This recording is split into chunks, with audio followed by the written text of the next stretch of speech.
Urata coming. Cortez on the beat, stop playing.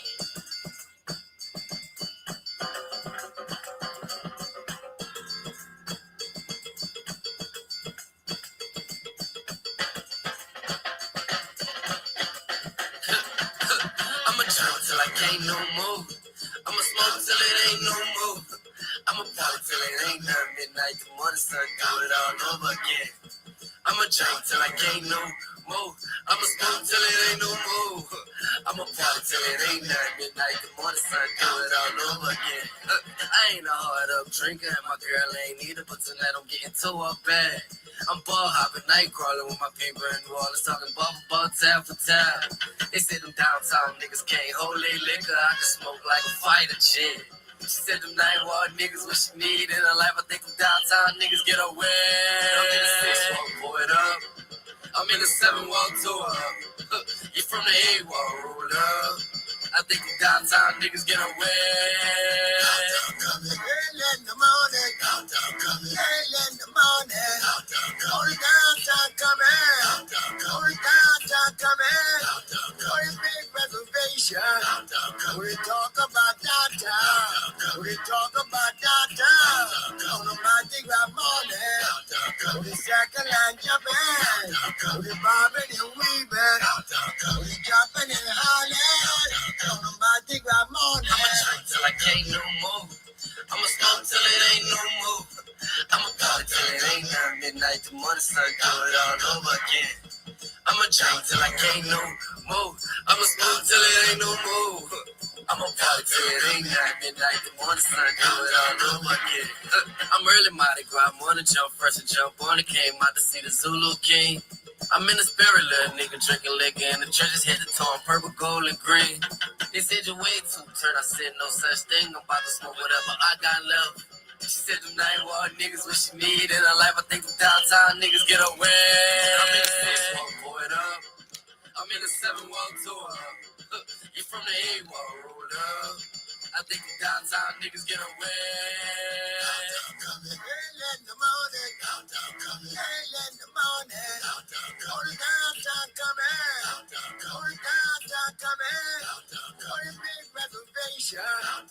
We talk about downtown. We talk about downtown. On the Monday grab morning. We second line jumping. We bobbing and weaving. We jumping and hollering. On the Monday grab morning. On the Monday grab evening. We downtown evening. We downtown pumping. We second line jumping. Oh, nobody run now. Oh, nobody run now. You can bring it to the street now. You can hear that beat now. You do what you want now. Come and stand on this corner. I won't run now. You gon' meet everybody. You gon' meet everybody. We downtown pumping. We second line jumping. We stand on the corner. And they do like they wanna. On the Monday grab morning. You hear that beat now. You can bring it to the street now.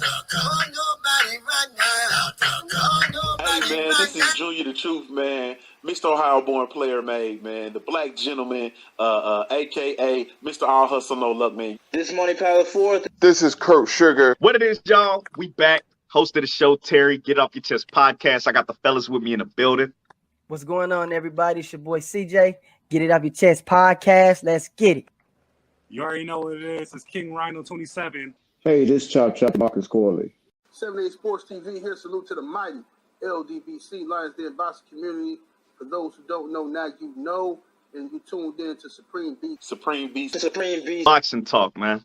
Right here on YouTube. Check them out. One of the best shows on YouTube. Peace to Supreme Beats Boxing Talk. We live with it. Yeah, we live with it. Run it.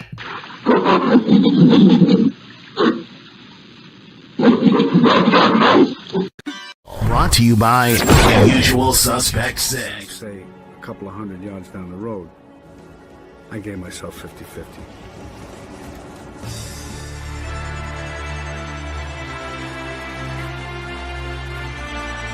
usualsuspect6.com. I'm tired of this, man. I'm sick of worrying about lit cars. I'm sick of worrying about the government. I can't eat. I'm broke. It's a usual suspect thing. Here we go. Money talk. Here comes the money.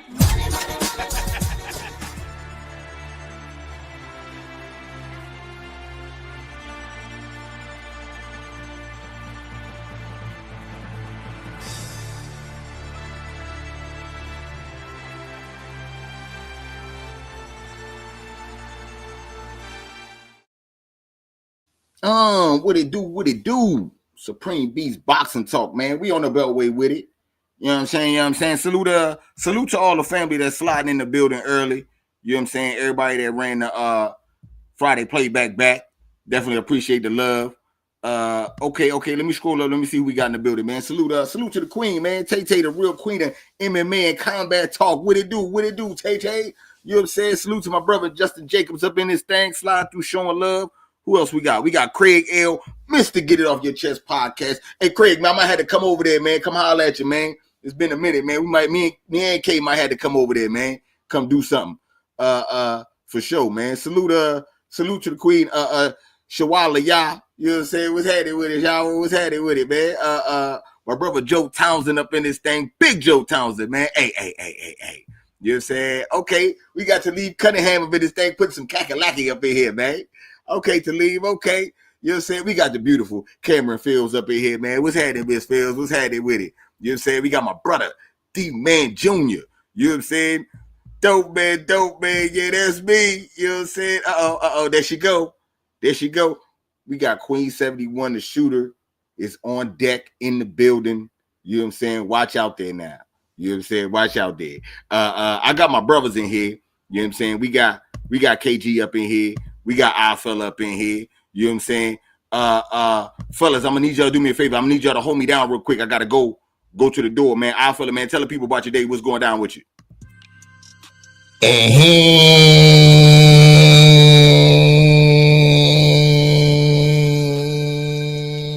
What it do, what you saying, what it going, it's your favorite, yeah, your most hated, all filler back for another one.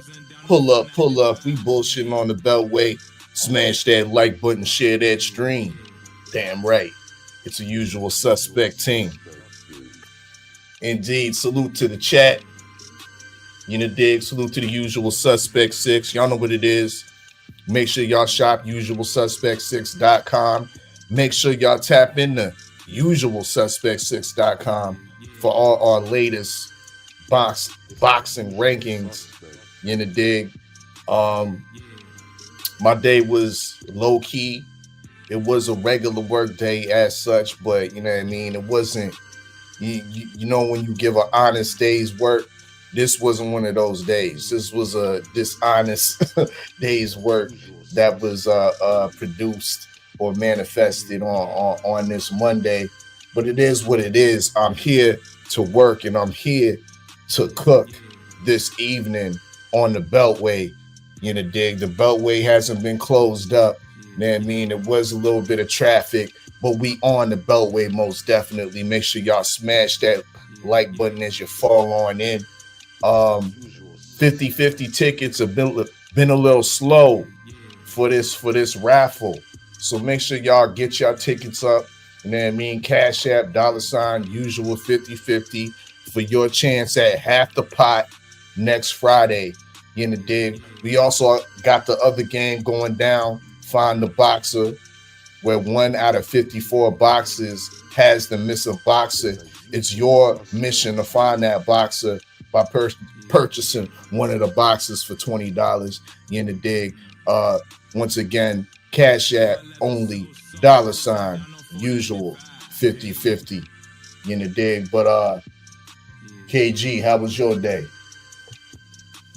Man, hey, chat. What's going on, fellas? I think it's cool, man. I was sitting there thinking of something, and it's crazy. I don't know if it's age or patience or I have no stress. You know what I'm saying? I don't worry about too much. So I find satisfaction in like simple things, man.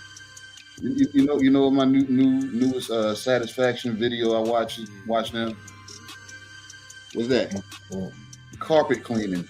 Okay, because you was gonna make me mad if you said that stuff, man. My daughter didn't be watching. Okay, carpet cleaning, I'm cool with. Yeah, like so I be sitting back and I don't even pay no mind. It's just satisfying seeing something so dirty come clean. I think it's too much damn effort. You know what I'm saying? Too much time and shit. I been through the motherfucking carpet away and went out and bought another one based off of how much resources they're using. So I think they're spending more money on the chemicals that they use. So I think part of that, I'm watching that too. I'm like, damn, they use more product, more water. All this stuff costs. Get a new rug, but when that bitch come clean, man, it's like it's a satisfying thing, man. So it's like small things is just, you know what I'm saying? Peace. You know what I'm saying? Y'all been around me before. You know what I'm saying? I met me. Red, you've been around me several times. It don't take much to dang make KG cool. You know what I'm saying? I'm like, I don't need much. You know what I'm saying? Because I don't want for much. You know what I'm saying? Anyway, you know what I'm saying? So when I'm around, I can be at peace, just at peace. And today's been like one of those days. You know what I'm saying? And hey, I had a good weekend, man. You know what I'm saying? I saw some good fights. But the motherfucking NBA said, hold my motherfucking drink. And I said, you bastards. But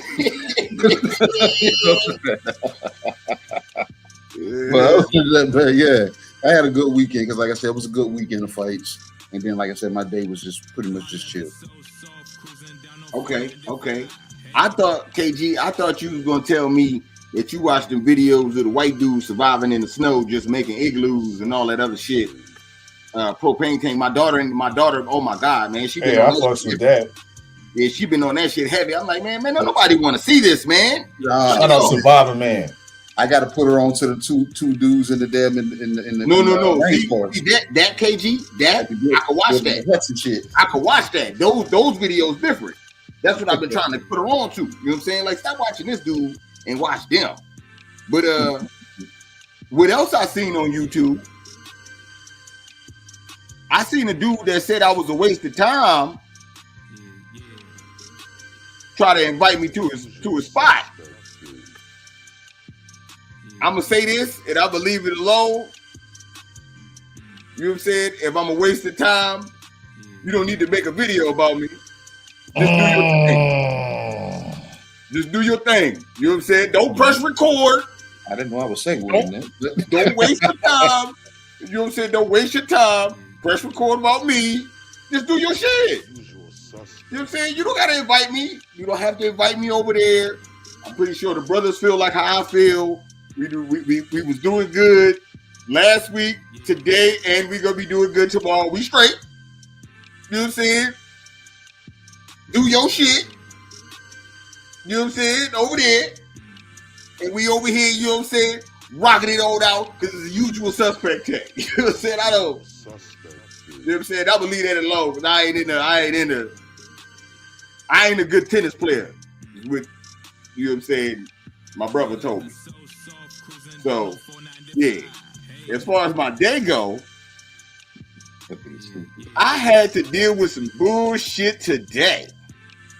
I went to the scrap metal yard and I had to throw away some scrap metal. It was cool. That part was cool. It wasn't like, you know what I'm saying? But when I got there, because of the weather, it's fucking muddy as hell out there. And they like, yeah, just go ahead and throw all the metal in the mud. Like, throw the metal in the mud? No! That shit's gonna splash everywhere.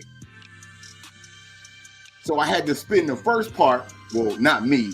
The nigga I was passing the shit to that was actually on the ground, standing in the mud, because you know I wasn't doing that shit. I was in the truck. But I had to walk through the mud to get to the truck. So that was enough to make me mad. But I passed him the shit, and he placed all that shit down in the muddy water, and then put the other shit on top, and we threw that shit, got up out of there. That was some bullshit. For sure. So, I don't even like cursing that earlier to the show, but that was bullshit. I told KG what happened to me today. He bust out laughing. I said, damn, nigga, this story ain't a funny story. What part did I tell you funny? He was like, nah, man, that's not funny. I said, well, what the hell's so funny then, nigga? He said, because you went to work today to do a goddamn job. I hung up in his face.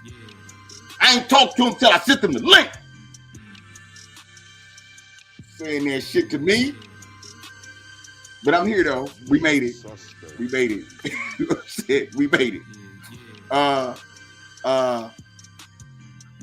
Okay.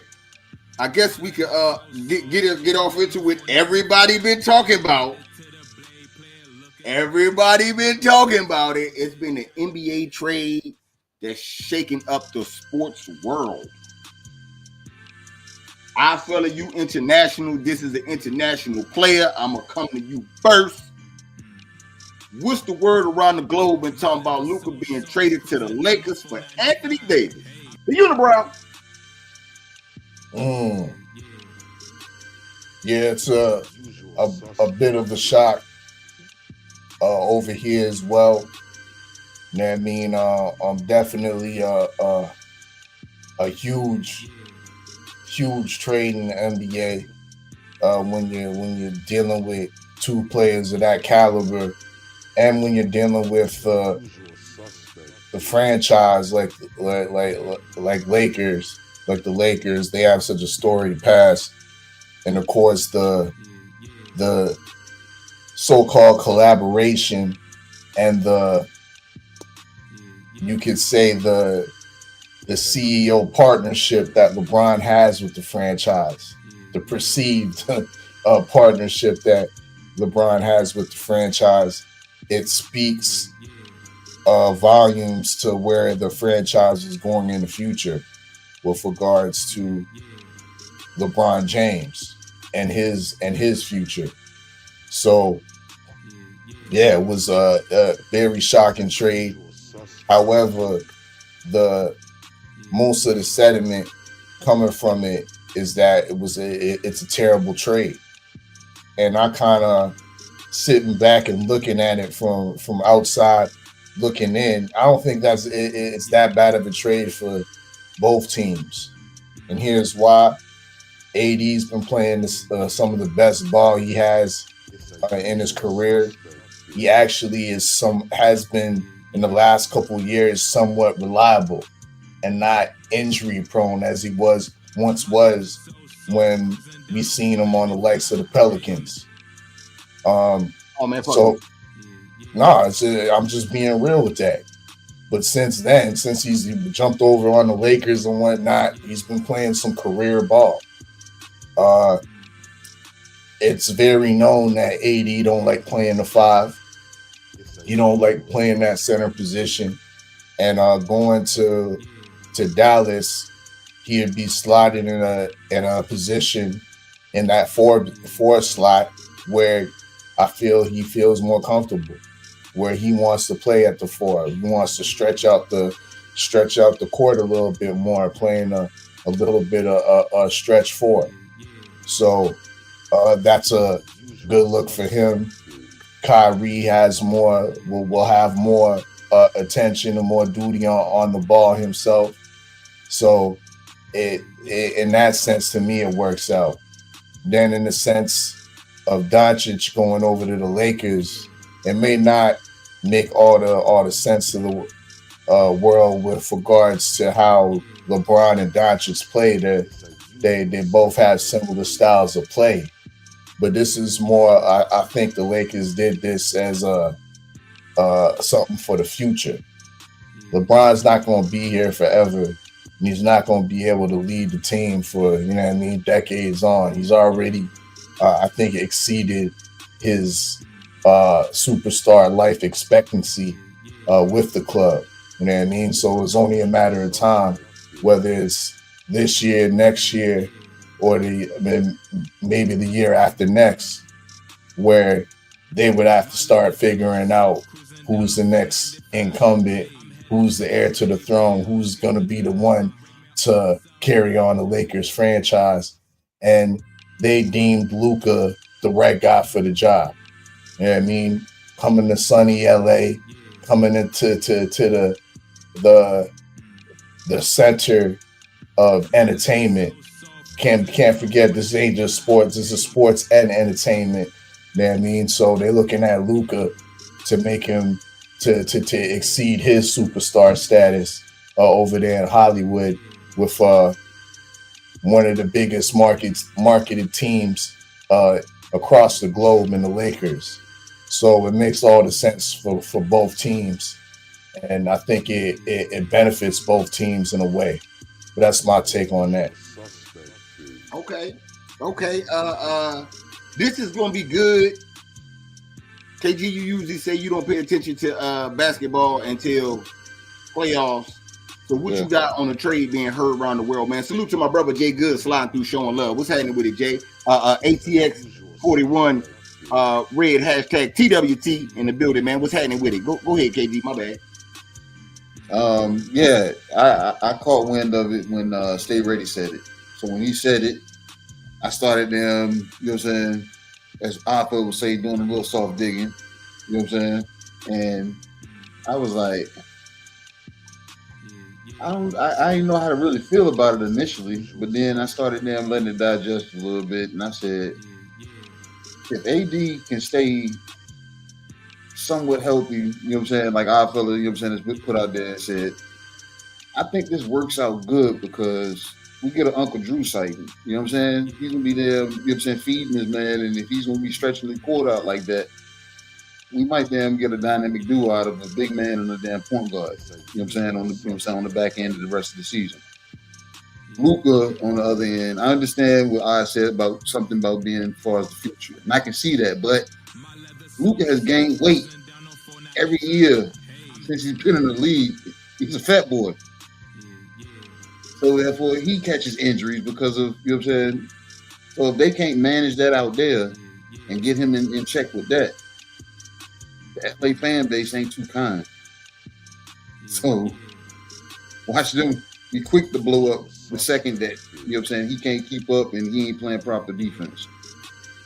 So I don't know, man. We gonna find out down the line who got the, you know what I'm saying, the best end of the deal. But initially, I think Dallas got, you know what I'm saying, got it because AD can then go out there and play a solid four, and Kyrie now has more so the spotlight back in, you know what I'm saying, his direction. So now he's more so the Batman to AD being Robin.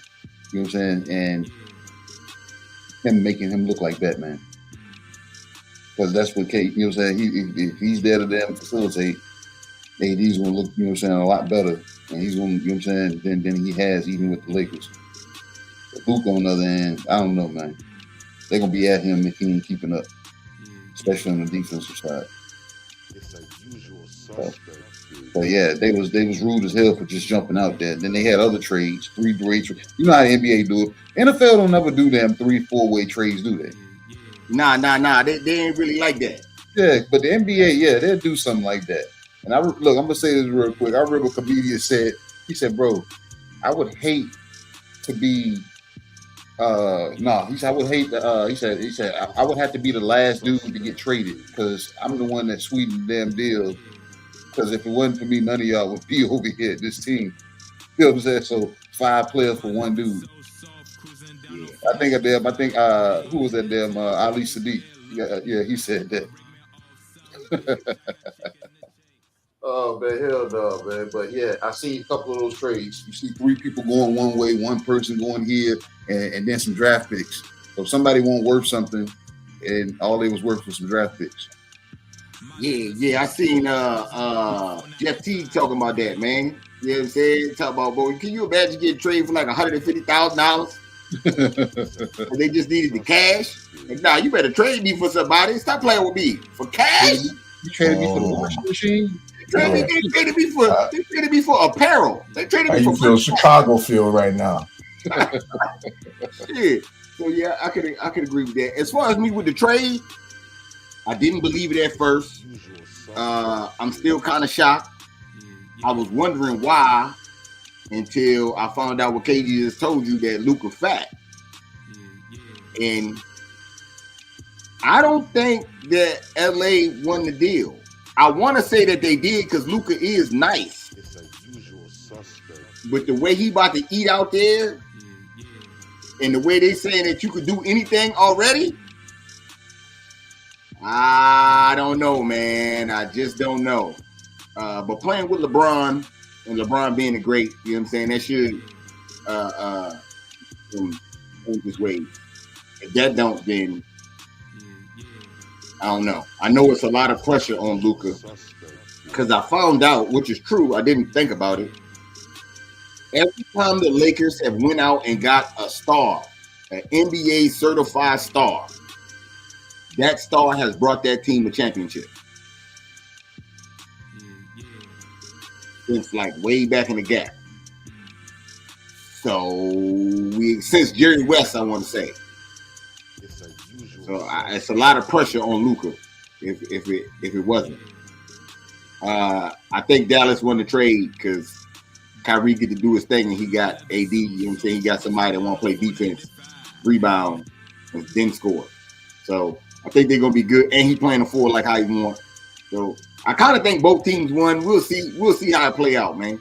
If Dallas don't get no championship though, shit, pressure on y'all right now. So we gonna see, man. Salute to my brother Teach. Slide through showing love. What's happening with it, homie? Okay. I guess we could get off into the boxing because it is some boxing to talk about. Our fella, we're going back international. Word on the curve is AJ has signed a deal to fight Martin Piccoli in Africa, somewhere in the jungles of Swahili. Or Madagascar.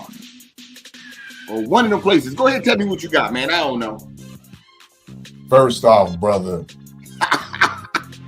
Don't say it. I know it. It's in the urbanized jungle of the Congo. Probably Kinshasa, the large capital of the Congo, DRC. But yes, Benny the Butcher, also known as Ben Shalom, has made the statement that the fight has been signed between none other than Martin Piccoli and AJ Anthony Joshua. So of course this is dependent on Piccoli getting through, which is pretty much a guarantee, with him getting through the F.A. Ajagba fight. So this possibly might take place the late summer, early fall, but regardless, it is signed and AJ is showing some nuts. Let's be real, you know what I mean? He could easily went back on the path of, if he was going back on the path of taking a lesser opponent, a tune-up type opponent, especially after the stoppage, especially after the type of defeat that he faced in his last fight against Danny Dubois. So yeah, AJ's being forced, as Shakur said, you know what I mean? Maybe Turkey's forcing AJ to show his nuts. Pause, you know what I mean? And if they're gonna do something out there big in Africa, these two guys definitely fit the bill, being both of them having, of course, distinct African ancestry, and Anthony Joshua being a huge name on the African continent, even still with the 3-4 losses he got on his record. You know what I mean? So yeah, I hope this fight actually manifests. We get Piccoli coming through, beating FA, and Joshua stays on the course. We don't see no injuries from both of these fighters, and we get this fight in Africa. It's been a long time since we had big time boxing, big time heavyweight boxing on the continent of Africa. It probably hasn't been since Lennox Lewis, Hasim Rockman, for both of those guys are far removed from, you know what I mean, being like first generational or, you know what I mean, Native Africans and whatnot. But that's a lot of big time fight we've had over there. So it'd be great for them to put this together and for it to manifest. But that's my take. Okay. KG, what you got on the fight being fine? I don't know. Is Bacoli putting the damn cart before the horse? You got FA issues, man. And FA has been, you know what I'm saying, slowly evolving. You know what I'm saying? His skill set is, you know what I'm saying, he's honing it a little bit better. So we looking past him. So does this fight happen even if Bacoli loses? Nah, they say only he got to win. But so why we even? I don't like that, bro. Like in boxing, I understand what they want to do and they trying to promote and they trying to build, but at the same time, that's an unnecessary pressure on my fighter. Now, you know what I'm saying? I understand what I'm going to do and what I'm preparing myself to do. But when you damn say, hey, after this fight, we're gonna be, I'm like, all right, let me get through this first. Because that's what, because even like I said, football, same shit. You ain't supposed to look for the damn game, the Super Bowl, when we know we got 2 rounds of damn playoffs to get through to get to it. But hold on, KG. What about right now I'm mopping? You know what I'm saying? But soon I'm gonna be on fries. I understand that. But after that, I'm gonna be on burgers. And that's when the big bucks roll in. What about that part? I understand that, Mr. McDowell. You know what I'm saying? But I'm trying to damn stay off the drugs so I can continue working here. You know what I'm saying? So I'm trying, you know what I'm saying? It's just let me focus. Let me focus on this floor real quick. You know what I'm saying? I know what's next. You ain't hiding that from me. You know what I'm saying? So that's cool. But you know what I'm saying? We can fast forward and you know what I'm saying, it is actually, you know what I'm saying, this fight is in the zone. Yeah. I don't know how it fares for AJ because you just dealt with a dog. You know what I'm saying? And we see Bacoli is trying to get his motor going in that direction that I can't be beat, you know what I'm saying, based off of my punching power. So is AJ prepared for that? Psychologically, and you know what I'm saying, physically. You know what I'm saying? Because he had already been labeled and tagged as being chinny. So if you don't damn get away from the aerobics trainer and go back and get the rest of the chapters from Derrick James and then take it back, I don't know what we're going to get from this. Because he's going to try to outbox a guy that's coming to kill him again. So, I don't know. Might be bad damn matchmaking on somebody's behalf. They might be looking to put him out, send him out on them, send him out to the greener pastures, man. Eddie might be done with him or something. Big Turk might have hit him with the little across the neck cut. Say, yeah, it's a wrap for him. Go ahead and put him out there. This supposed to be on Rider season? Most likely, right? I fella? Or this just some African shit? I don't know, but like I said, either way, Eddie got the word from Turk that is, you know what I'm saying, it's time to put him on the block. I mean, I'm saying that matter a lot though, because that let me know how much Eddie cared. Is this a Rider season? Nah, this probably be a Ring Magazine card, so it's affiliated. So yeah, anything that ain't in Riyadh will be a Ring Magazine card. Oh, okay. So then that's a little bit better. You know what I'm saying? Eddie might be putting them up. Y'all niggas was making it sound like, yo, this is something that Ben Shalom put the money up for our African shit. I was about to say, yo, Eddie don't give a fuck about this nigga. But that's not the case. All right, man. As far as the fight, I think it's a bad fight for AJ. I think if Bacoli still do the stuff that he been doing, he about to dog the shit out of AJ.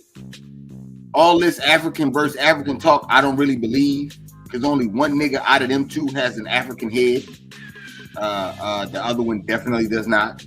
It's definitely European. So I'm not gonna say, you know what I'm saying, that they're African. I don't give a damn what the tattoo say. But yeah, all in all, I still think it's gonna be a great fight. You know what I'm saying? And yeah, we're gonna see if Bacoli really belongs, or if, you know what I'm saying, he was out here faking and lying to the people. You know what I'm saying? But yeah, that's what I got, man. I don't know. Yeah, I don't really, yeah. I'm not subscribing to it being 50-50 fight or nothing like that. Though. AJ got a big hill to climb for real. So, but we'll see how it all play out. You know what I'm saying? Salute to the homie Rod Neal, Thomas, Delay move. Thomas in the building. My bad, man. I'm chopping up your name, man. Yeah, man. Salute, Thomas. Okay. That's Thomas, bro. Oh, that's Thomas from the box? Yeah, man. No, but that last name, that ain't fucking Puerto Rican. That's Thomas, right? Man, that's not Puerto Rican, man. That's Thomas. Man, that's not Thomas from the Bronx, man. That's Thomas from the motherfucking Bronx. That's not Thomas from the Bronx. I don't care how many times he put it in there. That's not him. No, when Thomas from the Bronx come in here, it's gonna say Thomas from the Bronx. This nigga is some new nigga. You know what I'm saying? I'm not going for. You know what I'm saying? But he might know Thomas. He might be real close to Thomas. But this ain't Thomas from the Bronx. Thomas from the Bronx say Thomas from the Bronx when it slide up here, nigga. Yeah.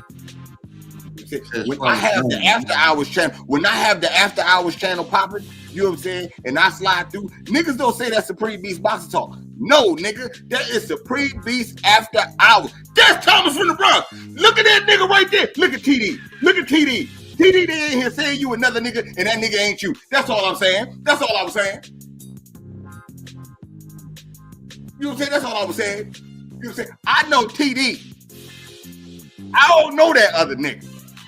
You know what I'm saying? We can wrench him up though, but I still don't know that nigga. How about that? Oh, my bad. Okay, my bad. What was the other news? What other news we got? We got any other news before we go into these recaps? We go straight to the recap. I mean, I think the Canelo Bud fight has officially been agreed to. Oh yeah. That's out there. It's been delivered for September in Las Vegas. Still unknown if they're gonna have it at the Sphere or at Allegiant Stadium.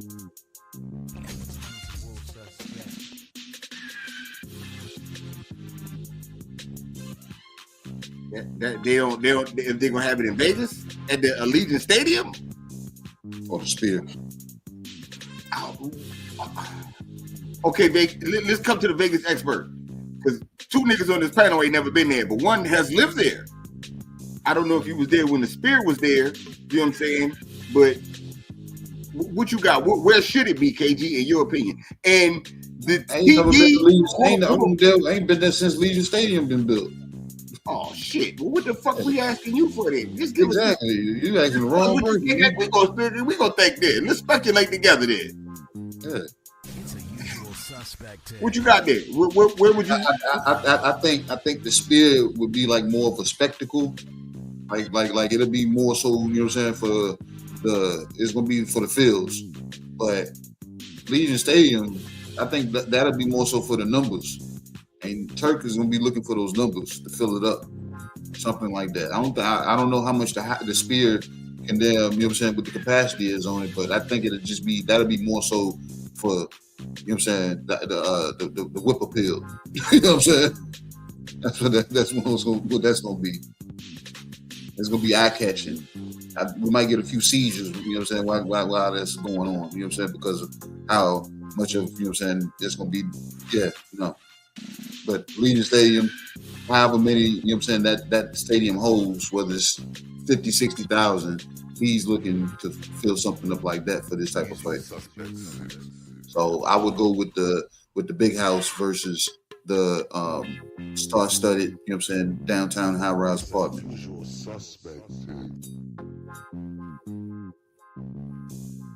Okay. I can't lie. I agree with. Hold on. Let me go to iPhone. KG got me hyped with that spear shit. With that spear shit got me kind of hyped. iPhone, what you got? Where should it be, man? And I don't know who gave that nigga Thomas a gun. But somebody watch him because he might shoot himself. He new around here. We don't know new niggas. Don't trust them new niggas over there. Go ahead. Yeah, a fight of this magnitude, this level of notoriety, it definitely can't be just in your regular plain Jane type venues like the T-Mobile Arena. I don't think it's extravagant enough and it seats enough for, once again, a fight that this can generate. The amount of people that this can generate, T-Mobile's it's not equipped. Doesn't have the capacity. And that's where the spear falls short as well. It got the extravagance that Big Turk would want to see behind a Riyadh season Ring Magazine card. And that definitely showed when UFC pulled up and did an event there. But once again, it's not big enough.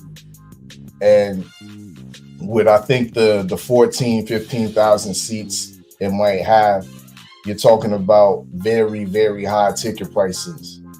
Now, my wishful thinking, of course, it would be leading towards Allegiant Stadium, being that I think it's a 70,000, 80,000 seat stadium, state of the art. But once again, my wishful thinking would be to utilize both venues, knowing that Big Turk got a damn near unlimited budget. That could be definitely something that could be obtained, utilizing both venues, having the fight at Allegiant Stadium, but having a special viewing spectacle at the Spear for the people watching the fight. That'd be something unprecedented, and I think it's possible, definitely through Riyadh season. So, yeah, Allegiant Stadium, I think, is the way to go, but why not add on the Spear for the viewing spectacle as well? Okay. I don't know, man. I'm thinking the football stadium is where it's at, and it is gonna do numbers. But you could charge more in that Spear and show highlights and shit that's going on inside from the outside, and niggas would be jealous. That's what I think. Cause I remember back in the day, Floyd Complaint was wanting his face on the MGM billboard shit outside. This whole damn arena is a billboard. So it don't get more broadcasty than that. But Allegiant Stadium is a football field. Bud fighting Canelo in Allegiant Stadium give you that Creed 2 feel when he fought Dame Dollars in the baseball joint. You know what I'm saying? Three. For real, like that it give you that feel like, yo, what the fuck? They boxing in here. So I do kind of agree with Allegiant Stadium. I was just telling the brothers over the weekend, they heard me and Jay Good having a conversation about Allegiant Stadium. So if I had to pick, I would pick the stadium. With that Spear though, if they don't fight in the Spear, someone else needs to go fight in there ASAP. You want to get blown up in Vegas? Fuck a casino, go fight in the Spear. Don't be surprised if the doubleheader if Devin Haney and Ryan Garcia is not there. Yeah, that's where it better be. It need to be. You know what I'm saying? Because that joint is right. You know what I'm saying? So we'll see. We'll see how it shake. We'll see how it shake. Big Turk gonna fuck around and use the spear as the damn grand arrivals. You know what I'm saying? Layout. Oh, nigga. This is what they do the grand arrivals. Don't say nothing like that, KG. Yeah, take over Vegas by doing that, KG. Grand arrivals to the damn open workout. Yep, at the spear. Open workouts at the spear. Yep. Oh man. And then they showed it as soon as our fella said on it. The spear. Yeah, as soon as our fella said it, I was already thinking it, and he said it. I was like, yeah, incorporate the two. Because yeah, he'll do ground arrivals, open workouts, might even do a press conference. Something's gonna happen at the Spear if they come to Vegas. They'll fit it in. They'll find a way to fit it in. Man. Yeah. Hey, yo, that Spear might be where it's at. I'm trying to tell you, man. But all right. Let's do these recaps, man. Let's do these recaps because there's been a lot of hearsay, and we had a Sunday fight. A lot of hearsay and a Sunday fight. I was kind of upset that shit went a little late. You know what I'm saying, Clarissa? I don't know if I'm feeling no motherfucking 11 o'clock walking time on no Sunday night, nigga. But we gonna get into that. We gonna get into all that. I fella, man, you got the cards? Nah. I ain't got the cards. All right, well, why you do that? You know what I'm saying? I do this, man. Usual Suspect 6, 50-50 draw. You know what I'm saying? Earn your chances to win 50% of the pot. Cash App, money sign, usual 50-50 with your name and your social address. So if you want to give us your email or your Instagram, wherever you got a social address, we can send you, you know what I'm saying, your ticket number and all that. Definitely put that in the Cash App. The rules is one ticket. There you go right there. One ticket is $10. 3 tickets is $20. 10 tickets is $50. You know what I'm saying? You can buy more than 10 tickets if you want. It only takes one to win, and you can't win if you ain't in. It's a Usual Suspect 10. You know what I'm saying? The proceeds go to you, and the other half of the proceeds go to the LDBC meet and greet in Las Vegas for all the festivities and things of that nature. So make sure y'all buy y'all tickets, man. Fella, man, you got it pulled up. What you got? What car are we starting with? It's on you, man. Yesterday, I guess. Since you wasn't feeling the late Sunday night festivities. Hold on. I don't even mean to cut. I'm sorry. Before you go to Sunday, can we? Since you want to ask me, can I take my shit back? Can I give you my vote? What I want? Go ahead. I want to recap Charlotte Flair winning the Royal Rumble. Go ahead. What you had on that? I mean, shit. I don't like how they did my girl Nia Jax, man. And she put in that work. She must have outed like at least 6 to 8 bitches, man. At least 6 to 8. That's more. That's more than any other woman did in that Royal Rumble. You know what I mean? But you know, it is what it is. You know what I mean? There was definitely some decent views. Who's the one chick? She was kind of tall. And she had like a Valley Girl appeal. They did her dirty. but she needed more airtime, in my opinion. Definitely should have gave her some more airtime. But yeah, I ain't like how they did my girl Jax. But I'm gonna land the plane on that. You know what I mean? Okay. I fella once again made the Women's Royal Rumble very special in the backstage. That nigga is hilarious. KG, what you got? I'm glad I didn't put no bet in because, like I said, you had called it. You was like, yeah, it's probably going to be Charlotte Flair. And I was like, you don't win nothing putting no money on her. So it's pointless. She was the favorite to damn win. I'm like, that's crazy that they had her the favorite. So maybe Vegas had it right. You know what I'm saying? So, but I don't know. I liked it because of, you know what I'm saying, what I saw. But I didn't like it because of what I was watching. Because I was like, man, a lot of them damn cheesy knockdowns. And I told you, I said, Red, remember the flip over was with Shawn Michaels back in the day. And I'm like, nobody's involved and came up with new ways of manipulating those ropes. You know what I'm saying? But yeah, and some of those damn knockdowns, it's like they forced them toward the end. But yeah, some girls, it was comedic because of how they did it.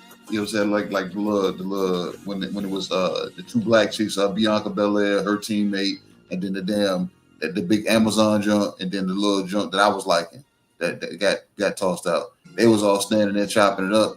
You know what I'm saying? And then the little no booty 80s flat booty white woman came up in the middle and started smiling and shit, and they jumped her ass. I was like, damn. Yeah, they was having a black girl moment. They was having a black girl moment, and they came in there hating on that shit. Came in there hate, you know what I'm saying? And then the one girl, I swear up and down, I think she was kicking people for real because she went on a little rampage for real. You said it was like you were saying she was gonna win the jump with the burgundy damn pants on. You was like, she probably gonna win. She came in there kicking the shit out of people. I was like, damn. I said, I don't think she's supposed to be doing that.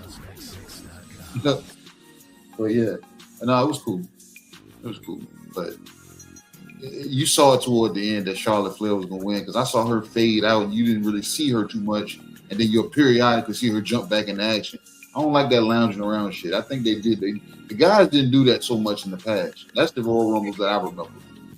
That lounging shit. Yeah, that lounging shit. Niggas was actually in there sweating and giving it up. So you can't say that, K. You can't say that. You was lounging. You was tired for real, man. Look, remember the one girl? Remember the one girl that had the fat friend? Before her fat friend came in there, she was outside by the commentator talking about, I called time out. Yeah.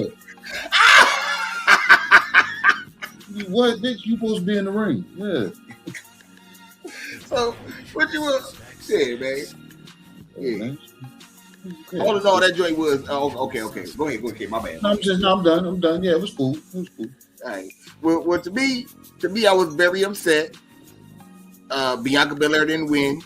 I knew she wasn't gonna win though, because she already a tag team champion. I was mad that Jade Cargill wasn't in there, because she definitely should have been in the Women's Royal Rumble for sure. What else? What other takeaway I could say? They had the black girl moment that they hated on, but that came early in the Royal Rumble. That's how I knew something was funny about that, because they did it early in the game. You know what I'm saying? KG had me laughing. KG, the brothers in the backstage had me laughing. You know what I'm saying? The commentary for that shit is hilarious. Every other girl that runs, they come out, right? Like it's the countdown, and then they come out running to the ring. KG be knowing that they tall as shit by the way they run and how tall they is over the crowd. Even though they're on the stage above the crowd, you know what I'm saying? He could still see. He like, damn, she tall as shit. Damn, she tall as shit. He said it like 4 times. She's straight. Then he said, hold on. I don't know. Are they all tall? And then some little girl came out. He's like, oh, no. All them other bitches was big. And then she coming flipping off the top rope and all kind of crazy shit like a little bitch do. So that shit had me laughing. And I felt it takes the cake again for the Women's Royal Rumble. The nigga was saying how this card was so good and all that shit. He is backstage with us watching the Women's Royal Rumble. Nia Jax. It's 30 women in the contest. Our fella had to watch 27 bitches wrestle.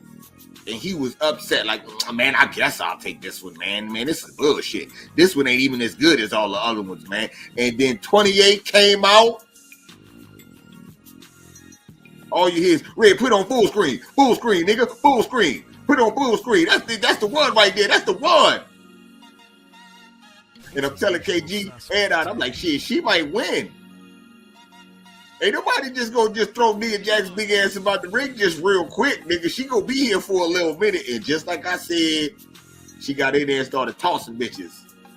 And it took like 4 bitches to jump her. No, it took like 3 of them. 2 of them jumped her. I get mad. And Charlotte Flair flat ass wins. Woo! And that's upsetting for all the motherfucking bodies in there. And this flat butt bitch win.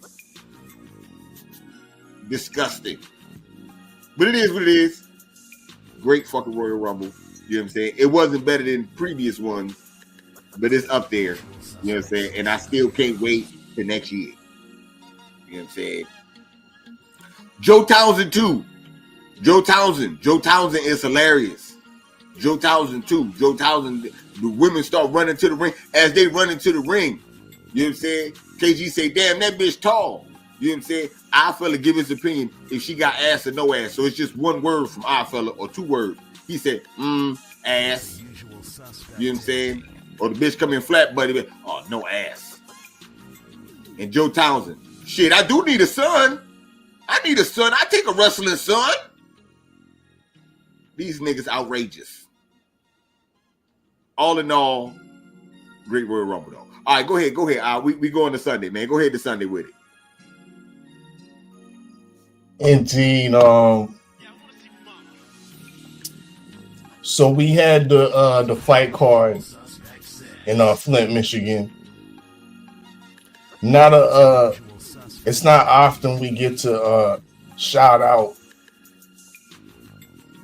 Salida Promotions for putting on a decent event, but shout out Salida Promotions because they put on a decent event in Flint, Michigan.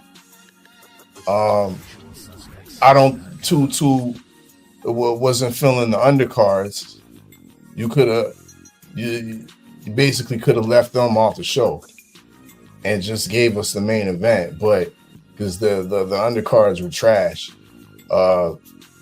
We saw an extension of Saturday afternoon with the Royal Rumble and the heavyweight fight between Skylar Lacey and Brandon Moore, which ended up in a disqualification. But forget about that. Let's go to the main event, which I was impressed with. I was impressed with the ambiance. Flint, Michigan looked like it was like that arena looked like it was stand only up in there. There didn't look like there was a seat. You know what I mean? That wasn't filled up in the place. Shout out to the Midwest. Shout out to Michigan. Shout out to Detroit, Flint. You know what I mean, all those places, Ohio and whatnot. Because one thing I always am jealous of with regards to like the boxing scene. When you look at the UK, they always when you watch a UK fight, the crowd be chanting. You know what I mean? They got their little chants and whatnot. The crowd be live. But you know what I noticed in the Midwest fight? When you in a fight in Michigan, you in a fight, a big fight in Detroit. Hey man, they got chance too. And whoop that trick. Whoop that trick is definitely a classic song. You know what I mean? And a dope chant that should be recognized. You know what I mean? So salute to the Midwest for keeping Whoop That Trick, you know what I mean, on deck as a as a boxing fight, you know what I mean, as a boxing anthem, pretty much. You know what I mean? Having that being chanted by the crowd must give you some type of chills as the opponent, some type of intimidation factor hearing that. So yeah, I think that's real dope. Love the way they came out. Pat Poose got his shine. I like the way the combination of the two, and you know she really feeling them for the fact that being a former MC, a former rapper that did this. You know what I mean? Go check me out, Jay Steele's the Odd Fella. You know what I mean? I still got videos on YouTube and whatnot on my yesteryear and whatnot. But you know what girl is feeling you is when she's rapping your lyrics word for word. You know what I mean? And you got a bunch of people up in here. Anybody in the chat I bet you they can't name me a Pat Poose song. You know what I mean? I bet you can't give me those Pat Poose lines. But Clarissa Shields was walking out to the ring. You know what I mean? Rhyming Pat Poose bars word for word. So bar for bar and whatnot. So yeah, you know that shit's real right there. So salute to them. I definitely like that look for the both of them. Even the zone caught on to the play. They put his name out there. They said Pat Poose, rapper, comma, songwriter. You know what I mean? I halfway chuckled when I saw that shit. You know what I mean? When it said songwriter, because they putting it out there like, yeah, he just ain't no rapper. He writes the song. He writes Remy Ma's songs too. In the dig. So yeah, that was a good look. The fight itself, it was what I said it was going to be. I'm going to give credit for the event itself, but I'm not going to go all the way on a limb and give credit for the opponent at hand. She was 5-0. She was a novice. And like I said, the heavyweight division at this point in the female landscape of things is shallow. You know what I mean? If not shallow, is devoid of any talent. There's a drought out there. So cool. This was a nice little tune-up. Nice performance from Clarissa Shields. She definitely impressed me with her head movement, her upper body movement, her attention to distance, her gauging the range, her counter punching, which was definitely on display in the last round, where she almost got the knockout. It was pretty much a flawless performance. There was never one time where I felt Clarissa Shields was in danger from this bigger opponent that was supposed to carry so much power. I knew when I saw the ability of Danielle Perkins, aka Slim Charles, that she wasn't going to be able to deliver her power on a slick, savvy veteran such as Clarissa Shields. So it is what it is. That's what went down. And she's the undisputed heavyweight champion. Now, what I hope comes next is there's a lot of talk, a lot of murmuring, rumors, and call-outs, it seems, from the Layla Ali side.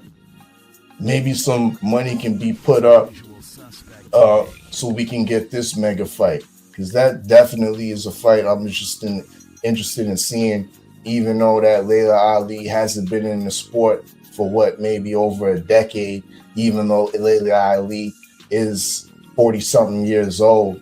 But we got to remember, the girl that everybody been hyping up in this fight was 42 years old, and Slim Charles, Danielle Perkins. So I don't want to hear about, she's fighting a 40-something-year-old. Nah, let me see this Layla Ali work. You know what I mean? That's a huge fight. That's a great fight. Layla Ali's still undefeated. And in my estimation, she has a real more than a puncher's chance of beating Clarissa Shields in this matchup.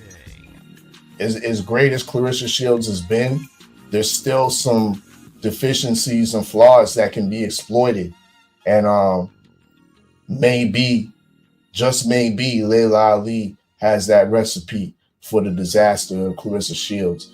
But yeah, great showing and dope event in Flint, Michigan for a Sunday. They had a nigga on YouTube showing the whole fight, and there was 35,000 people watching the shit. So people interested in seeing what Clarissa Shields is doing, and when she fights, no matter who she fights, I think people are gonna watch it.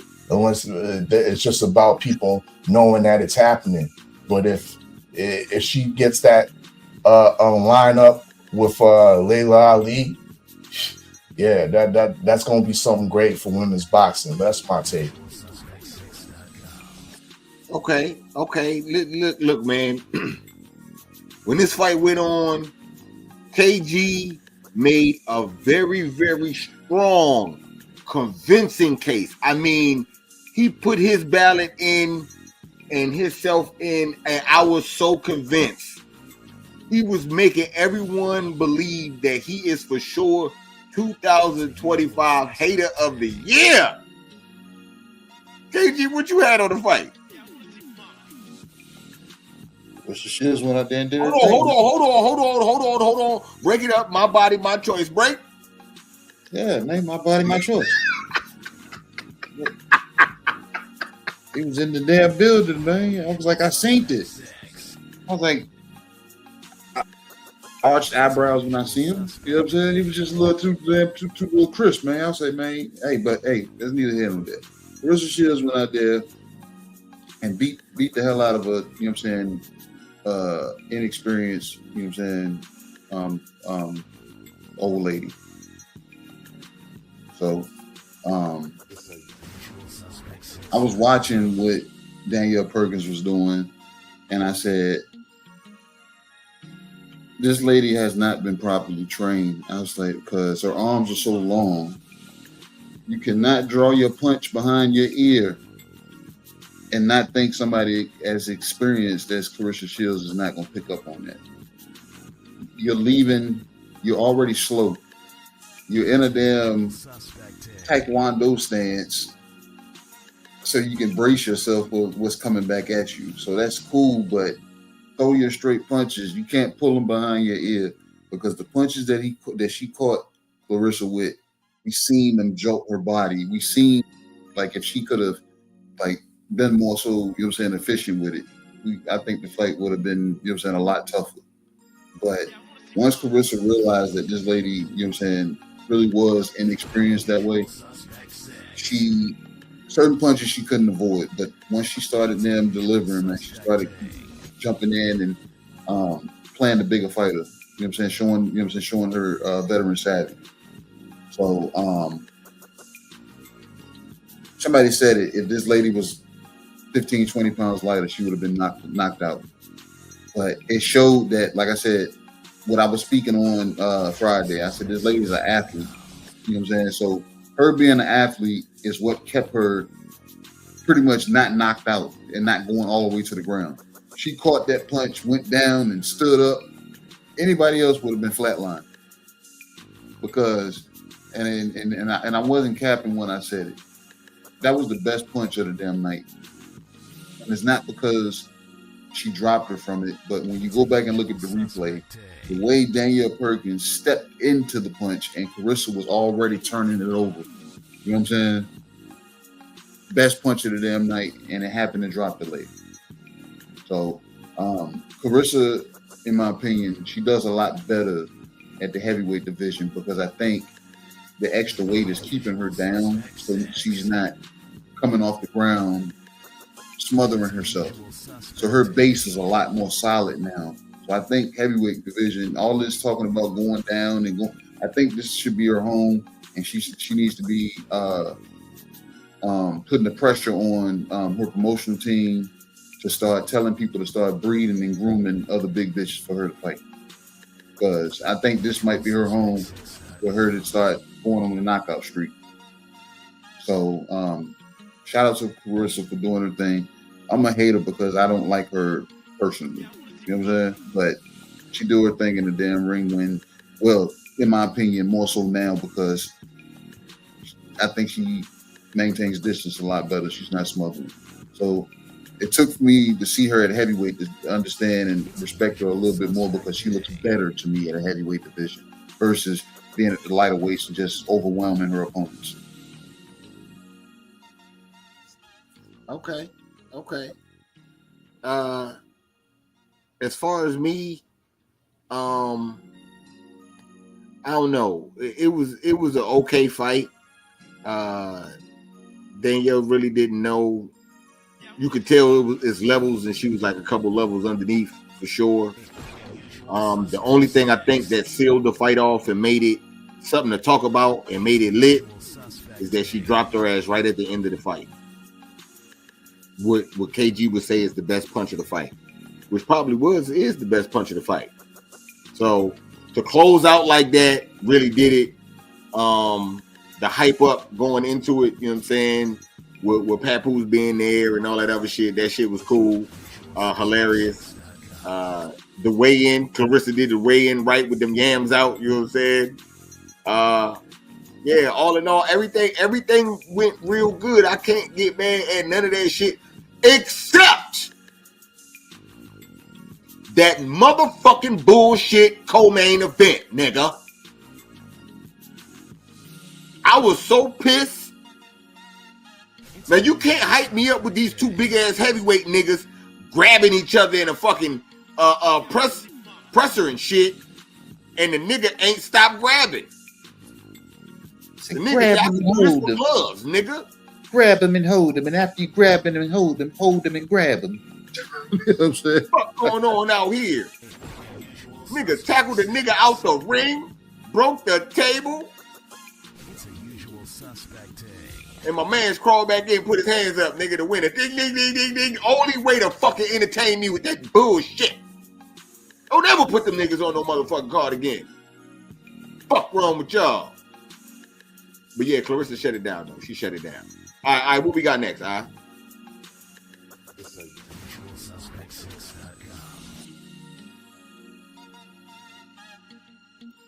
My bad. My mouse is fucking up right now. But real quick, we had Adam Azim. He knocked out Sergey Lipinets for the IBO, the other green belt.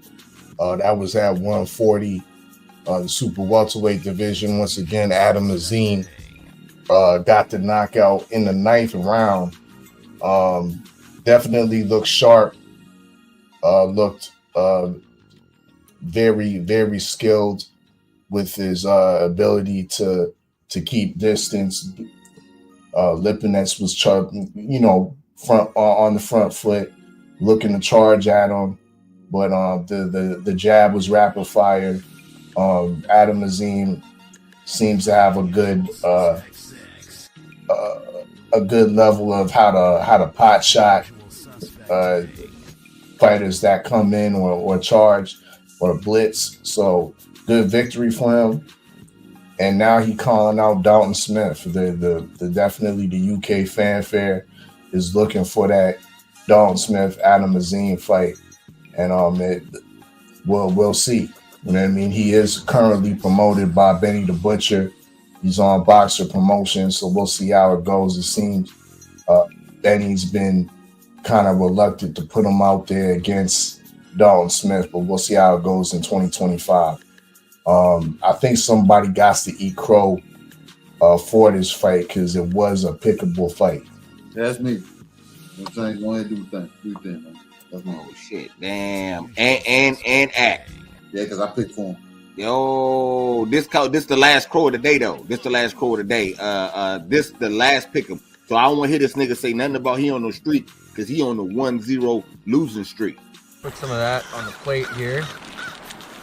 A little bit of salt, a little bit of black pepper. The crow meat looks pretty good. Oh, that's nasty. Yeah. All right, what we got? I ain't even see that fight. So don't matter. All right, on to the next card, or the last card, of course. Run through the undercard real quick. Carmel Moulton stopped his opponent, Zalavar He stopped that kid in the third round. To me, what seemed to be somewhat of a quick stoppage. I thought Salivar was still on his feet, still making defensive moves in the ring, and Moulton wasn't landing everything that he was throwing in his barrage. So I thought it was cut short, but it is what it is. Jason Rosario versus Jesus Ramos. That was pretty much a slaughter for Jesus Ramos, getting the victory, getting the stoppage in the 8th round.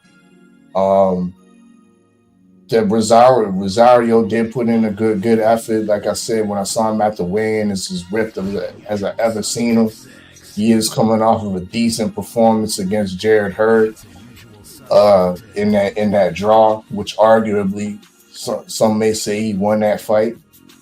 But in this fight, he didn't have that same that he didn't put on the same type of performance he did against Jared Hurd, straight, simple, and plain.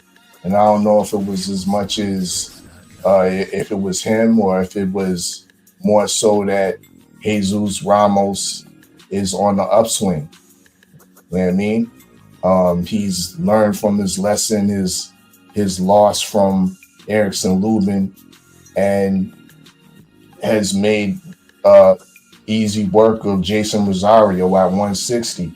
Now, from what I heard is that this was a temporary stop, and he will be going back down to 154, which is filled with landmines, filled with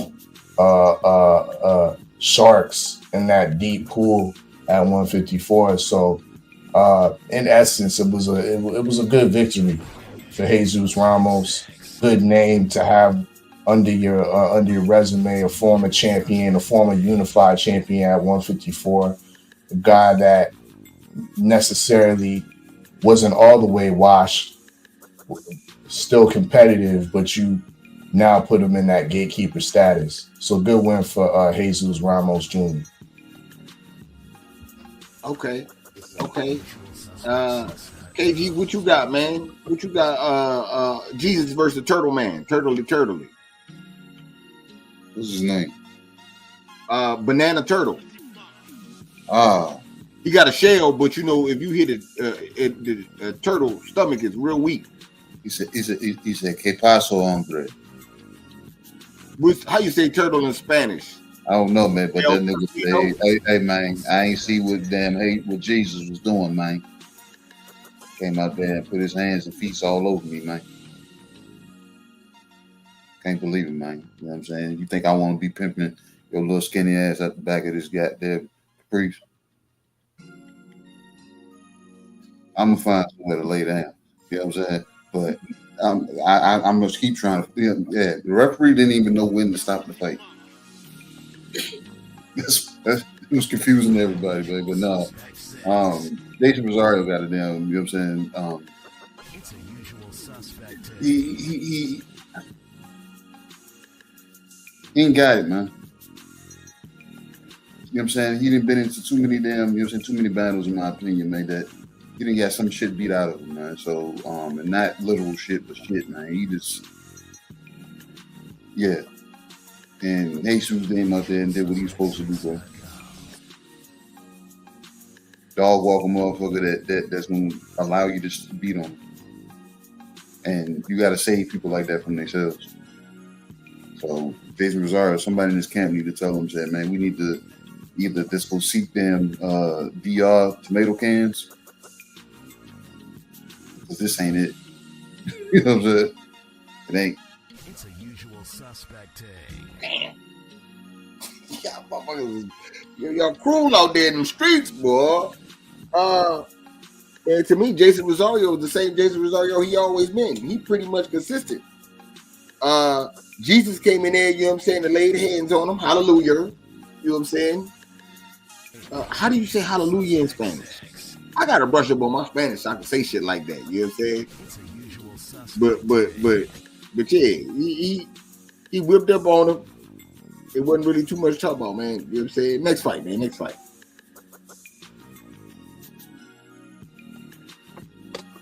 All right. We also had the Angel Fierro against Isaac Cruz, which was definitely an entertaining fight. Definitely an entertaining fight. And Fierro, props to him. He definitely showed more than I gave him credit for leading up to the fight.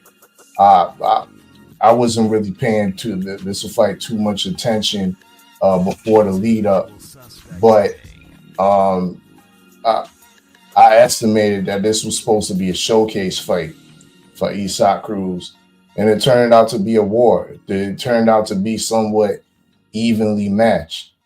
One thing I have to put some respect on Isaac was that he actually showed a bit of a jab.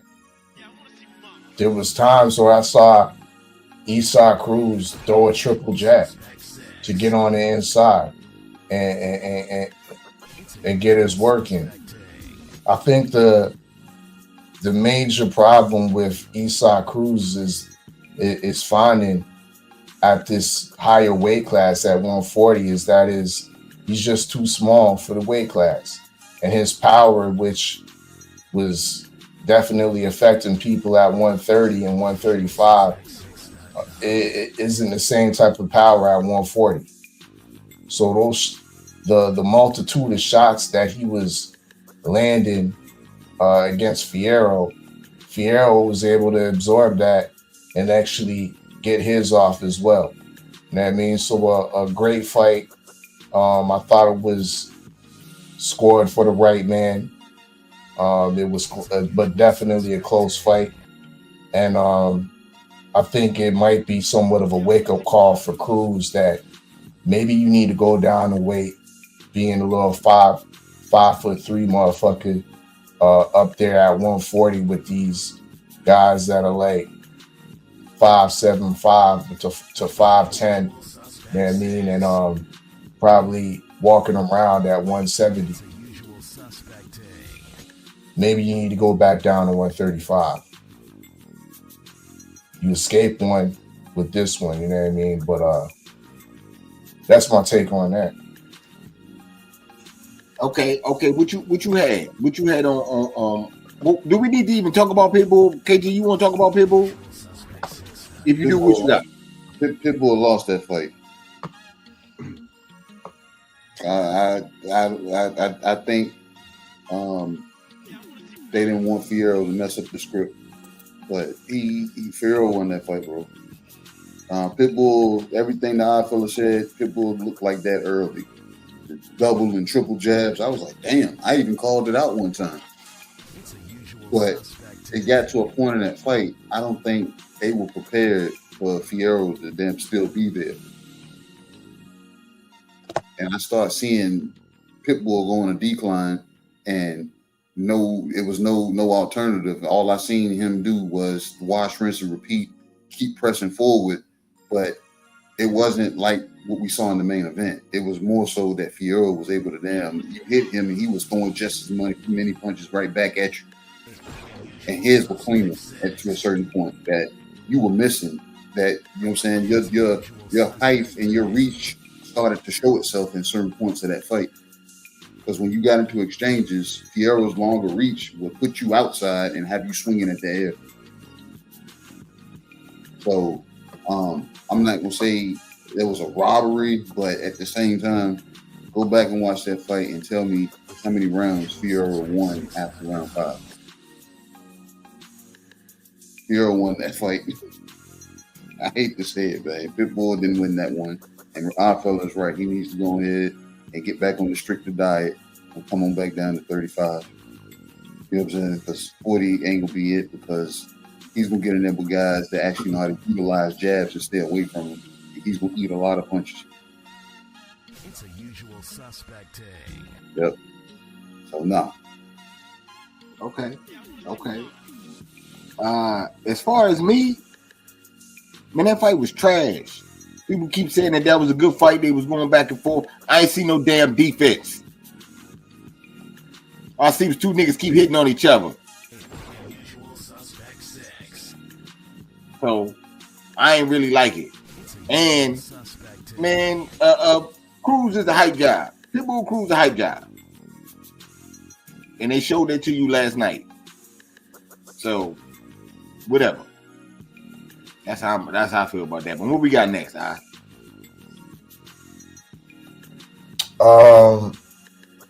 we got some crow to be served. B Figgy, the former WBC champion, against Cool Boy Steph, aka Scooter. Now, to me, this fight was trash. This fight definitely didn't live up to Cool Boy's boxing kit, because that was fire. That might be, well, we're early in the year, but that might be the boxing kit of the year right now. We talking about the Tim boxing boots, and we talking about the jorts. You know what I mean? The trunks that look like cut off jean shorts. And salute to what's his name, the surgeon, who's been making some dope boxing uniforms for these big events, and I believe he's going to be involved with Devin Haney's next outfit for his upcoming fight. So definitely be on the lookout for that. But great show of fashion from my guy Cool Boy Steph. And when you look good, you feel good, and when you feel good, you fight good. And he definitely fought better than good. He fought well, and almost to the point where I feel like you could make the argument that Cool Boy might have B Figgy's number. But you could also make the point that B Figgy he might be just isn't that good. And that definitely showed in this fight. That this fight was ugly to watch. It damn near put me to sleep of the sloppiness, and no shade on Cool Boy's performance. He did what he had to do. Definitely landing the better punches, the cleaner punches and pockets, the slicker work on the inside, the utilizing the whole ring in spots. He definitely won the fight, but B Figgy definitely stunk out the fight with his sloppy work. I felt he should have stuck to what he was doing early on in the fight and having some success and trying to box with Cool Boy. Utilize his range a little bit. Utilize his jab to keep Cool Boy on the outside. And back him up that way. But I'm not so sure he abandoned that, or Cool Boy just had the better adjustments, and he just took off from there. But great win. They're absolutely great win for Cool Boy stuff, because of the fact that so many of us kind of wrote him off. Said he was damaged after the New Way fight. He looked suspect in his last fight, was knocked down, didn't look all the way there. We're talking about you coming to a heavier weight class. Brandon Figueroa has looked in better form in his most recent fight. So to most of us, it was an easy picking B Figgy. But for most of us, we was wrong about that. And for most of us, we're going to eat some crow right now. most of us, damn near all of us, I don't know who picked Cool Boy. You know what I'm saying? And for that, What's wrong with you? What's wrong with y'all? You niggas are crazy. Put some of that on the plate here. A little bit of salt, a little bit of black pepper. The crow meat looks pretty good. Oh, that's nasty. yeah, man. Yeah, man. KG, what you got, man? I remember when Cool Boy got in the ring, and I said, "Oh shit!" I said, "Scooter got on boots," and I saw him kind of loose around the ankle, and I said, "Maybe he got on those real boots under that." That's so I said, "I don't know, And then I blinked and read fast forward the fight to the first round of the David Benavidez David Morrell fight, and I looked around. I was like, "When the hell read fast forward the video?" Oh, man. I was like, why would he do that? And yeah, and that's the way the cookie crumbled, man. So I had to go find the footage somewhere else and see some of the fight. And I think, you know what I'm saying, Scooter just needed to change the scenery. You know what I'm saying? Because from what I saw, I heard Bozy actually giving instruction from the corner, and it's not like he talks to them Boots. He talks to Boots and say, "Hey man, you gotta get out there and just go out there and do what you gotta do, man. You know what you need to do." But he was actually calling shit out to to Scooter, and Scooter was actually, you know what I'm saying, I saw it working. He was like, "Do it again." He was catching them, you know what I'm saying, certain uppercuts, doubling upper punches and stuff. So B-Figgy never made that adjustment from the previous fight. I don't know why, and who on his team told him that the same dude that you fought from the first fight was going to show up tonight. And I don't know if the two previous fights of Scooter Dan was misleading, but it was misleading to us. So maybe that's why they kind of checked out and said we're gonna get them this way. We ain't got to do nothing, and they found out otherwise. But don't do that shit no more, Red. Don't be fast forward and shit. People like me, a guy that watches boxing likes to watch all the fights. My bad, bro. My bad. You know. How dare you? Yeah, you know. As far as me, I was feeling the fit. That joint was dope. He got out there and fought just like his fit. That one was even doper. I seen the outfit and I seen the way B-Figgy face was shaped up or lined up, you know what I'm saying? And I didn't like it. And I tried to switch my pick, and everybody said, "Nah, you're gonna have to eat crow with us," because everyone knew it was gonna happen. Nah, man. I go downstairs, I come back upstairs, you know what I'm saying? That's why I fast forwarded that shit. Because they told me I couldn't switch my pick.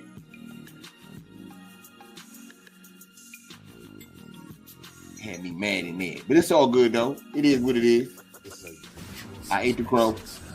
You know what I'm saying? And you know, we gonna make it do what it do moving forward, man. You know what I'm saying? What else we got? What else we got? Shout out to B-Figgy. We gonna see what you do at the weight class now. I mean, yeah, Cool Boy. Yeah, so we got the last fight. I don't think none of us is gonna be eating crow. None of us picked David Morrell.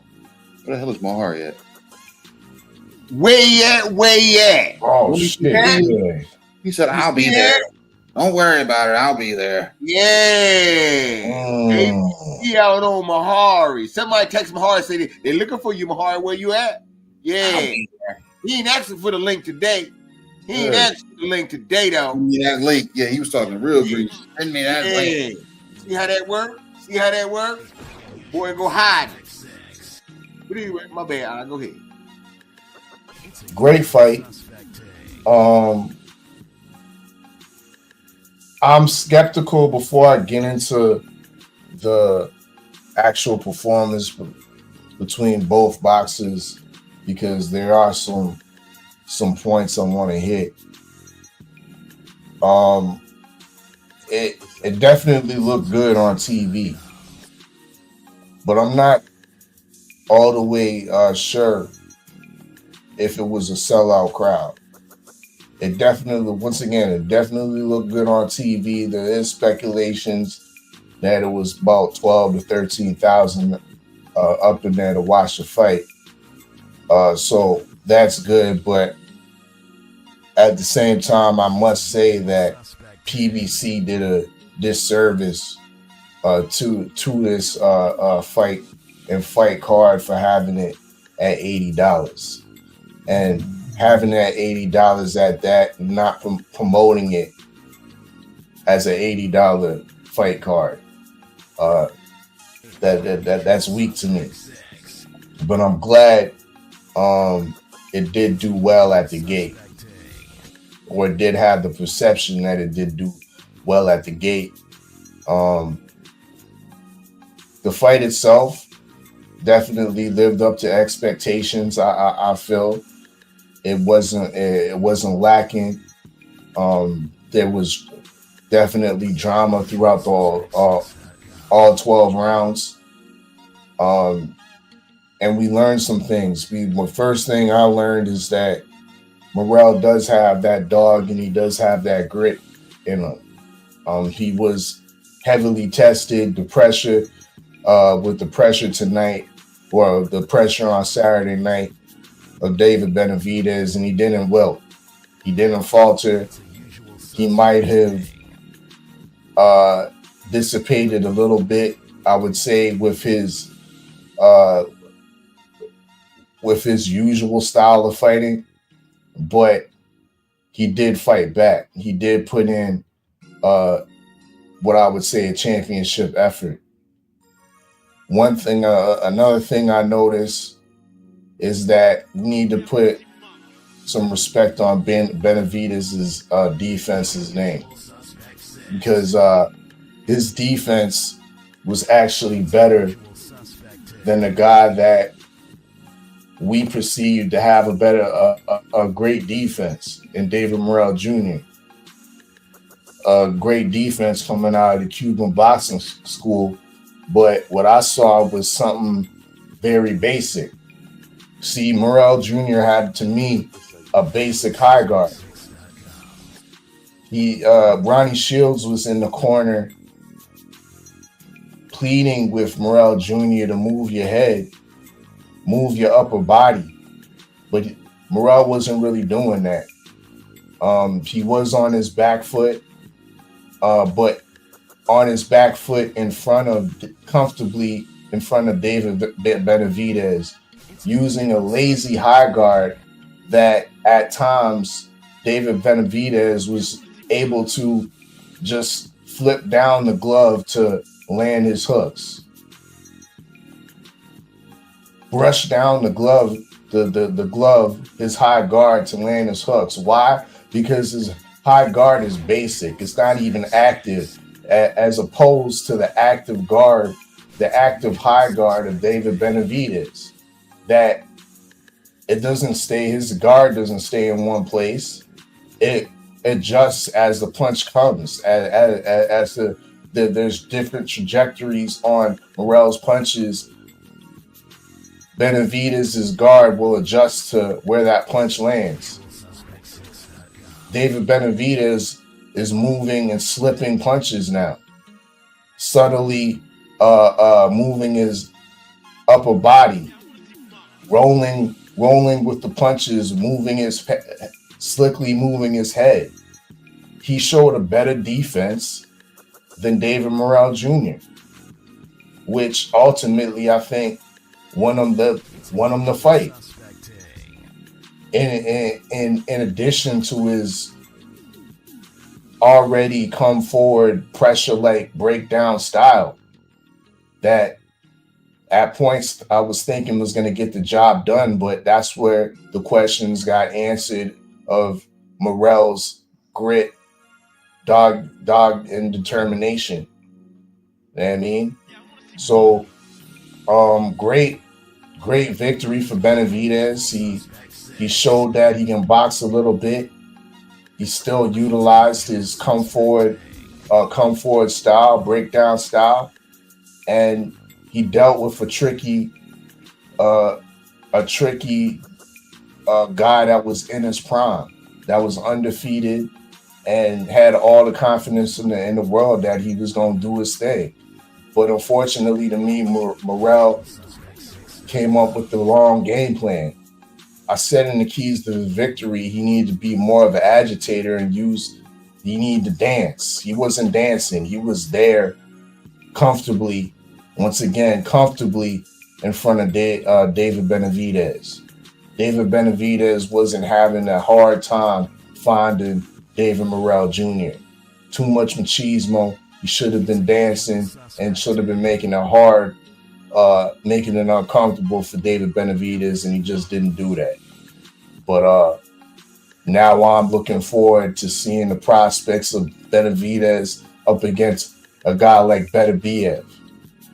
I don't necessarily think Beterbiev are going to run through Benavidez like I may have initially thought.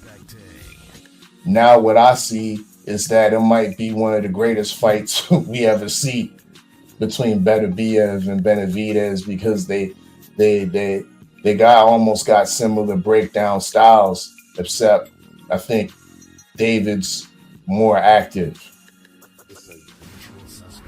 But now with the addition of his defensive responsibility, he has a real chance of beating Beterbiev as he gets older and older and maybe on the decline. But that's my take. Okay. KG, man, what you got? You was the one that was talking about, man. I'm nervous, man. It's a big one. What you got on this one? What I said was going to happen, and I was nervous, but I think I want to say probably about 3/4 through the damn first round, I stopped feeling it because I started seeing what was happening, and I said, Dave Morrell's not going to be able to keep up. Because I told you, you know what I'm saying, if y'all remember, I said he's going to have to make David go backwards. And he's going to have to keep, you know what I'm saying, have to keep him going backwards. Y'all saw in spurts, he was able to do it. He was able to get Dave on the ropes and everything. But it was only in spurts. It's like, I don't know if that's how he trains or if that's how his brain works. Because it was like, I got him. Reset. All right, your turn. You're like, no, nigga, that's not how you're supposed to do this. When you get this dude, this is the type of dude you got to keep getting him. You can't lay up. You can't let up. The second you let up, you know what I'm saying, he's going to smile and he's going to start throwing punches all over again. And that's what happened. So the numbers say David Morrell threw more punches than David Benavidez. But David Benavidez was the more accurate, you know what I'm saying, fighter in this fight. On all accounts, jabs, total punches, and power punches. So I salute David Morrell for being able to take that onslaught, you know what I'm saying, for 12 rounds.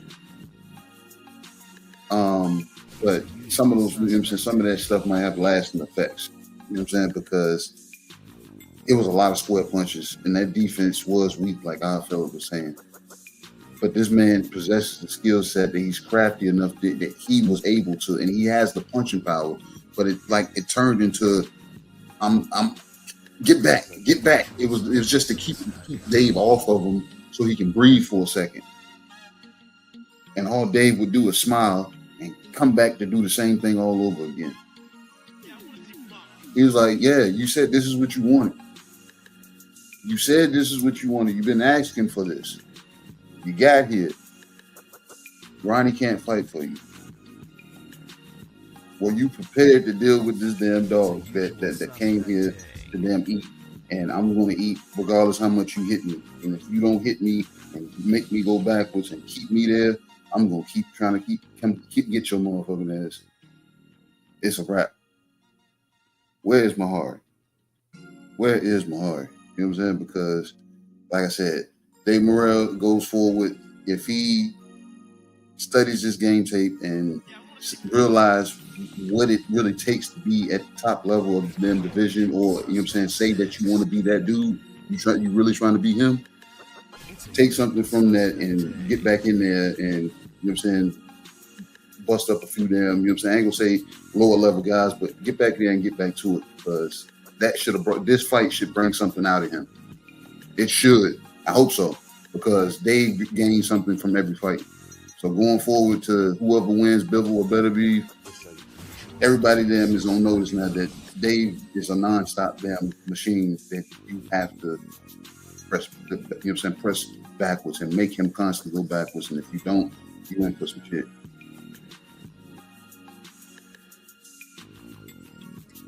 Okay. For me, as far as the fight go, it was action packed. I was upset it wasn't any knockdowns. David joint was counted as a knockdown, but it wasn't like he was hurt. More like a hit and stumble. But nonetheless, it was a knockdown. I'm talking about, like, you know what I'm saying, a flash knockdown or something. But it wasn't, you know what I'm saying, it was good defense. They respected each other a lot. I got to see the first time how David Benavidez looks when he kind of worried about somebody hitting him. So that was good to find out that information. And I think he might fuck around and get his ass whipped in the next fight. I don't know if I'm picking him yet. We gotta see how this undisputed fight go. But nonetheless, he deserves to be where he at, and I'm glad to see him get a shot at undisputed. Fuck this one belt, go get all four. So salute to him for that. You know what I'm saying? And yeah, man, that's all I had, man. Was it any other fights, fella? No, that was it. All right. Well, on that note, man, we're gonna go ahead and get out of here. You know what I'm saying? Salute to the chat for sliding through, rocking with us. You know what I'm saying? Salute to the super chat. We definitely appreciate the love for show. Yeah, man, y'all already know what it is, man. Supreme Beast Box Talk. Your boy Cadillac Red. Hold on. I'm scrolling through this joint trying to play the commercial before we get up out of here. You know what I'm saying? Yeah, y'all know what it is, man. Salute to the mighty LDBC. It's the usual suspect king. You know what I'm saying? Supreme Beast Box Talk, your boy Cadillac Red, man. I'm going to holler at y'all on the back end. One. Brought to you by Usual Suspect 6. Say a couple of 100 yards down the road, I gave myself 50-50.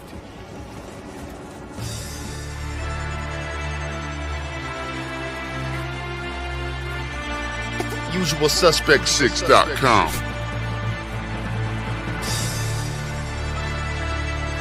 I'm tired of this, man. I'm sick of worrying about whip cars. I'm sick of worrying about the government. I can't eat. It's a usual suspect thing. Here we go. Money talk. Here comes the money.